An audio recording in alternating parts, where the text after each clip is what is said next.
Morning, Senator Hatch. Well, good morning. How are you? Fine, sir. How are you? I'm doing great. I hope you are. Happy New Year. All that. Happy New Year to you. Happy New Year to you. So they swear you in again today, huh? Well, it looks like they're going to. It's going to be an interesting Congress, at least in the House of Representatives, and even the Senate's changing fairly dramatically, although the Democrats will still control everything in the Senate. So in the House, they're going to spend their time, they claim, I talked to Peter King earlier this morning, not a lot of time, but some time, trying to overturn the president's health care bill. But y'all don't have the votes in the Senate to do that, so why are they wasting their time?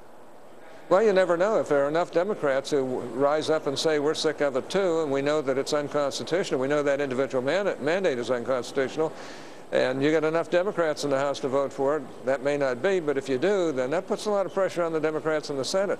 Look, they phonied up this bill by budget gimmicks and everything else. To try and make it around $1 trillion when everybody knows it's $2.6 trillion, and that's on top of a $14 trillion national debt at this particular point as we speak, going up, doubling in the next 5 years and tripling in the next 10 years. I mean, these guys have got to start waking up and doing something to show the American people that they're going to be serious about spending. You know, I don't take most of the time a position on either side of anything. But I was talking to Bob Garrett, who runs one of the great hospitals in this country, one of the top hospitals in America, the Hackensack University Medical Center. And he's not political either. But he said the president's health care plan is going to put him out of business. You're doggone right it is. I got to tell you, it's they make a lot of excuses. You know, I heard the other day that the president was basically, you know, thinking of ways and called an emergency meeting to just blame the blizzards on President Bush. You know, I mean, he just wants to.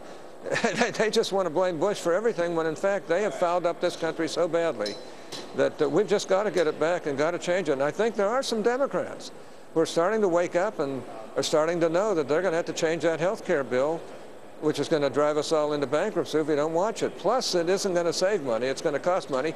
And have you noticed how many waivers the Secretary of Health and Human Services has given? I mean, for millions of people. I mean, it's incredible.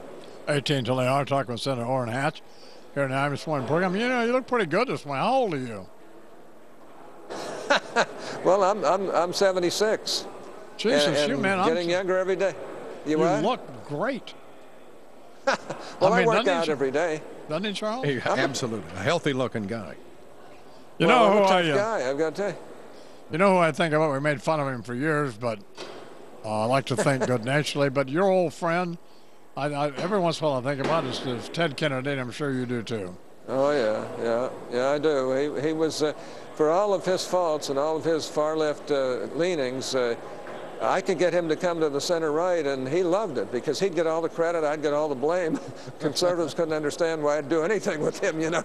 But actually, Ted was a great legislator, and he was the one guy who could bring all of the main elements of the Democratic Party together. They couldn't deny him if he wanted to do it, and we passed some of the most important, I'd say, center-right legislation in history, and I give him a lot of credit for being willing to come over and work with me on it. Aren't really any figures like him anymore, are there? Remember the great Everett Dirksen and Mike Mansfield and all those people? I mean, you may be one of them, but what do you mean, maybe?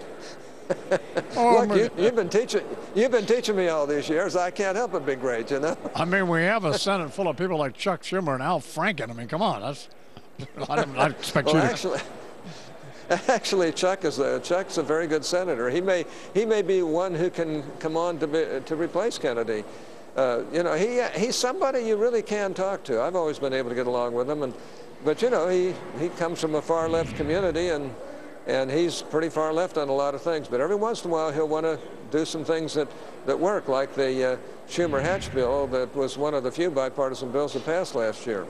16 till they are talking with Senator Orrin Hatch from Utah. You know, I was talking with Tom Friedman yesterday from the New York Times. Pretty smart guy.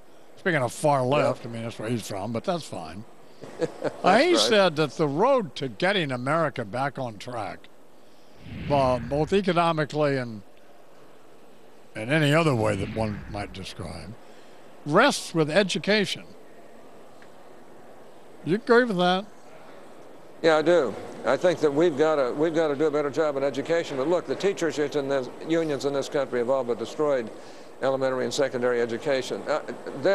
They are more concerned with wages and terms and conditions of employment than they are with education. Now, that's something they should be concerned with, but we've got to start really working to get these kids into math and science more than ever before. Look, the Chinese educate 300,000 engineers a year. We educate 60,000, about 30,000 of whom are foreigners who come to America to learn. And we've got to wake up and start being competitive. You'll notice the Chinese have now come up with a stealth bomber, which is a pretty amazing thing when you stop and think about it. And they've got a world of money, a world of ability to do a lot of things. And a lot of their people have been educated right here in the United States of America. They got their masters and their PhDs in engineering and science, and we're just drifting along like it isn't important. Plus, this administration is basically shutting down this country. You know, now what are they going to do? They're going to regulate cap and trade because they can't get it through the Congress. I mean, what is this? They're doing all kinds of things by regulation. The Secretary of the Interior just came out with a way of designating wilderness areas without Congress having any say in it. That, you know, that's not only unconstitutional, it's stupid and dumbass as can be. But pretty rough language there, sir. But well, you know, we Mormons occasionally can get riled up. But Friedman, let me cough here a second. Friedman is suggesting that there's almost nothing else that we can do to right this country other than education. That's a pretty strong statement. Well, that is a strong statement, and there's some element of truth to that, but there are a lot of other things we got to do. We got to live within our means. We've got to get ourselves back to where we're pushing for a balanced budget in this country, even if we can't quite make it. We've got to get spending under control. We've got to get a tax system that makes sense rather than is destructive of business. And we've got to quit over-regulating everything. And by the way, you know, with all of the criticisms of the Anglia people and so forth, you can see where global warming, people who are living right now throughout the country are wondering, and as I flew all over it yesterday to get back here to Washington, everything looked frozen right to the depths of the ground. And it just makes you wonder, where is this global warming that's going to save us? Well, I think, well, we don't have time to get into it. Charles and I could explain the global warming to you, but you may not need us to do that. Briefly, I'm not sure. Go ahead, I'm sorry. You're not sure you want us explaining anything to you? Republicans say they're going to... Go ahead. You've explained a few things in the past. They've all been wrong, but that's okay. I'll be right one of these days. I hope so. I'm pushing for that. Republicans say they're going to cut $100 billion. Where are they going to cut? Well, the House members say they've reduced that down to about $50 billion, and they'll find various places. My gosh, you've got a $3 trillion national budget. I mean, if we can't find $50 billion there, there's something wrong. Well, where would you start? Just name one thing to cut. Well, what he's going to cut is he's going to cut on the discretionary programs, and that means they're going to go into a lot of these agencies that are just blowing money down the drain and start cutting back on some of the agencies individually. And I think that's a smart thing to do.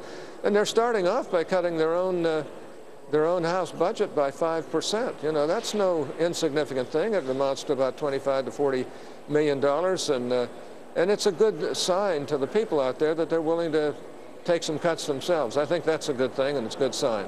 You look great. It's always fun. You really do look good. I'm not saying that like a Hollywood saying it. You look great. It's always fun to have you on. Thank you very much. Well, that's fine, but, you know, it burns me up when you run down my music. I saw that interview with Mitt Romney the other day. By golly, I send you wonderful stuff, and then you run it down. You ought to be playing it. Yeah, you ought to put something in the envelope, and then I would play it. I will. I'll send you $5, but I want you to know that I'm trying to culturize you, and, you know, I'm a failure, I got to say. All right, Senator Orrin Hatch.